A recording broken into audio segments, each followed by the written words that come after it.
Lição 7. Preparada pelo pastor Jonathan Cardoso.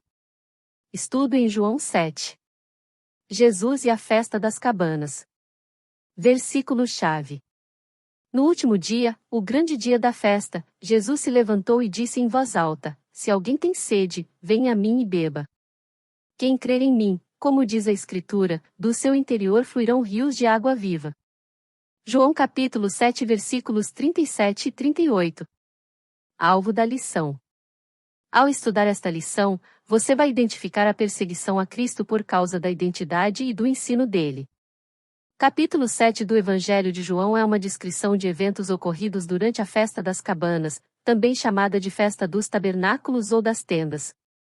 Nessa festa, as pessoas ficavam em barracas feitas de palha e folhas, no quintal ou no teto das residências. Faziam isso para recordar a libertação do Egito quando tiveram que morar em tendas enquanto peregrinavam pelo deserto. Tópico 1. O início da festa e perseguição. A intensa oposição e perseguição que Cristo sofreu tiveram origem na incredulidade. Primeiro ponto. A incredulidade produz discórdia. Em 5.18, o apóstolo João havia informado que alguns judeus queriam matar Jesus. No capítulo 6, Jesus se apresenta como Deus, usando a metáfora do pão da vida, por isso, ainda mais queriam matá-lo. Então, Jesus decidiu permanecer mais algum tempo na Galileia. A festa das cabanas se aproximou. Nesse momento, os irmãos de Jesus o procuraram e sugeriram que ele fosse à Judéia e se manifestasse lá. Para eles, era inacreditável que alguém que dizia ser o Messias evitasse intencionalmente a publicidade. Acontece que nem mesmo os irmãos de Jesus criam nele. Jesus declarou seu conhecimento sobre o plano de Deus. Ele fez tudo no tempo exato. A incredulidade dos irmãos gerava discórdia na família. Eles seguiram para a Judéia, e logo Jesus iria também. João para hoje. Pelo fato de o mundo ter odiado Jesus, nós que o seguimos podemos esperar que muitas pessoas também nos odeiem. Se as circunstâncias estão demasiadamente favoráveis, pergunte a si mesmo se você está seguindo a Cristo como deveria. Segundo ponto. A incredulidade alimenta a oposição. Finalmente Jesus se dirigiu à festa, porém, em segredo. É importante dizer que a entrada pública em Jerusalém aconteceria somente 6 meses depois. Os religiosos, e agora perseguidores, perguntaram: onde estará ele? Queriam prender e matar Jesus, mas ainda não era a hora. Observe que havia um grupo que acreditava na inocência de Jesus, enquanto o outro o acusava de enganador. Por isso, todos passaram a ter medo de se associar a Cristo. Tópico 2. A metade da festa e mensagem. Durante a festa, Jesus fez o improvável, expôs-se e ensinou no templo. Seguindo a narrativa até o versículo 24, observamos 4 aspectos do ensino público de Jesus. Primeiro ponto. Provém de Deus. Era comum haver no pátio do templo muitos rabinos ensinando. No entanto, Jesus ensinou com maior autoridade. O problema foi que enquanto os profetas disseram: assim diz o Senhor, Jesus falou: eu lhes digo. Isso só poderia acontecer sendo Jesus o Messias. Segundo ponto. É para os que querem fazer a vontade de Deus. Quando existe disposição para obedecer a Deus, a névoa que cega o entendimento desaparece. Portanto, devemos ter o coração inclinado para obedecer à vontade de Deus em tudo. Terceiro ponto. Glorifica somente a Deus. Os falsos mestres querem aplausos para si e tentam nublar a glória de Deus em detrimento da própria. Estes buscam atenção, aplausos e poder, por meio de pressuposições totalmente humanistas. O verdadeiro mestre nubla a visão de si para acender a glória de Deus. Quarto ponto. Escâncara a hipocrisia dos descrentes. Nesse momento, Jesus retomou a discussão de João 5.18. A acusação de Jesus foi que eles tinham a lei, mas não obedeciam a ela. A lei de Moisés dizia: não matarás, e eles planejavam matá-lo. A resposta da multidão foi negar que queria matar Jesus. Entretanto, pelas reações, Jesus sabia dessa intenção e remontou os fatos, apontando a incoerência deles. João para hoje. Há muitos pregadores e líderes que buscam aplausos, glória e poder, enchendo igrejas de seguidores que não seguem a Cristo.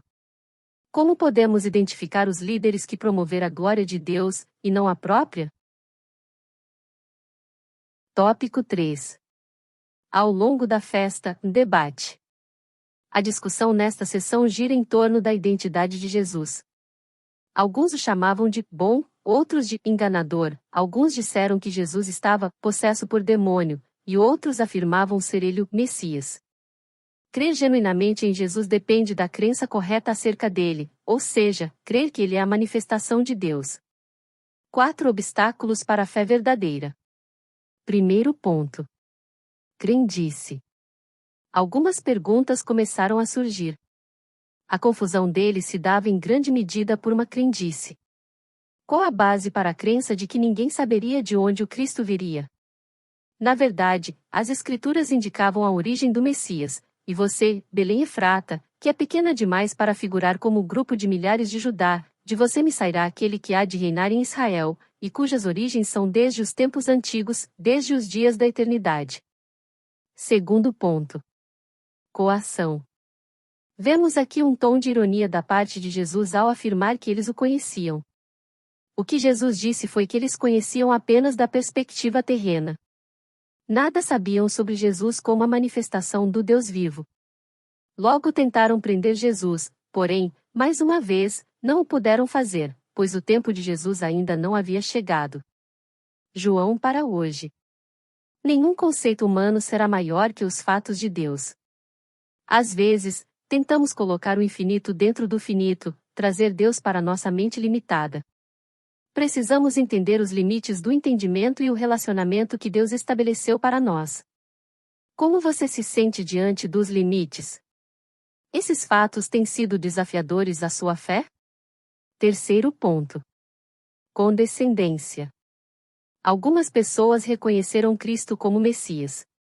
Porém, observamos que os religiosos se incomodaram ainda mais. O homem sem Deus não se conforma com a conversão de outro. Quarto ponto. Convenção. Jesus reafirmou a brevidade do seu tempo na terra antes de partir. Tal afirmação revelou a incapacidade de compreensão desse plano por parte dos religiosos. Sem o Espírito Santo, o homem é incapaz de entender as coisas espirituais. A questão é que aqueles religiosos estavam convencionados a crenças judaicas e, por isso, não compreenderam Jesus. Tópico 4. O final da festa e reações. Chegamos ao desfecho do capítulo 7. Nesta sessão, observamos que, diante das declarações de Jesus, as pessoas reagiram de maneiras curiosas e distintas.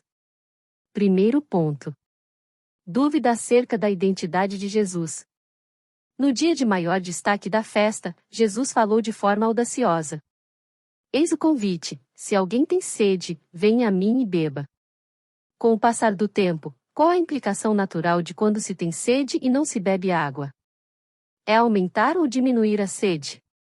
Pense nisso. Então, Jesus falou em Jerusalém o que já havia dito na Galileia.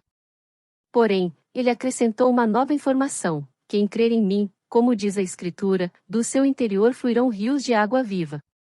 A explicação está no verso 39 e aponta para o evento da manifestação do Espírito Santo descrito em Atos dos Apóstolos.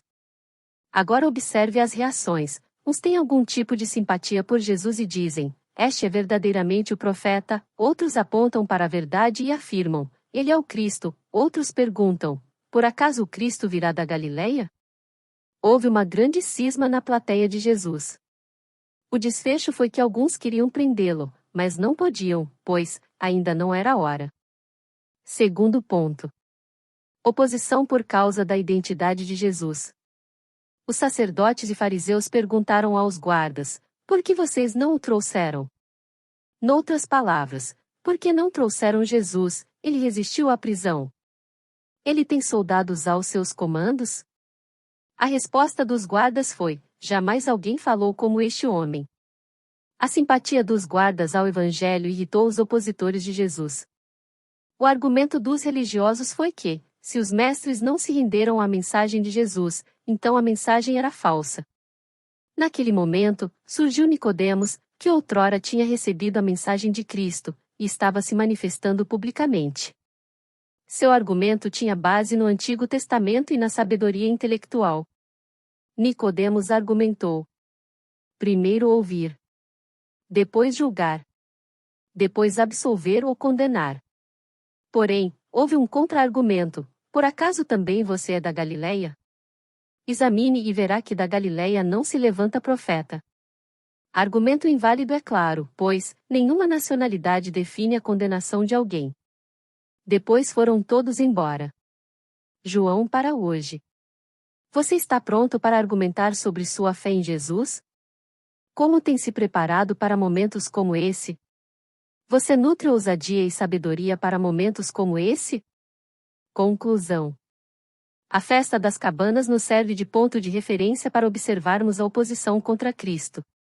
Começou com seus irmãos que queriam sua manifestação pública, embora ainda não fosse o tempo certo, e culminou numa grande oposição por parte dos religiosos devido ao ensino de Cristo. O mais importante é tomarmos consciência de que o plano de Deus sempre se cumpre no tempo e na forma certa, mesmo que exista oposição.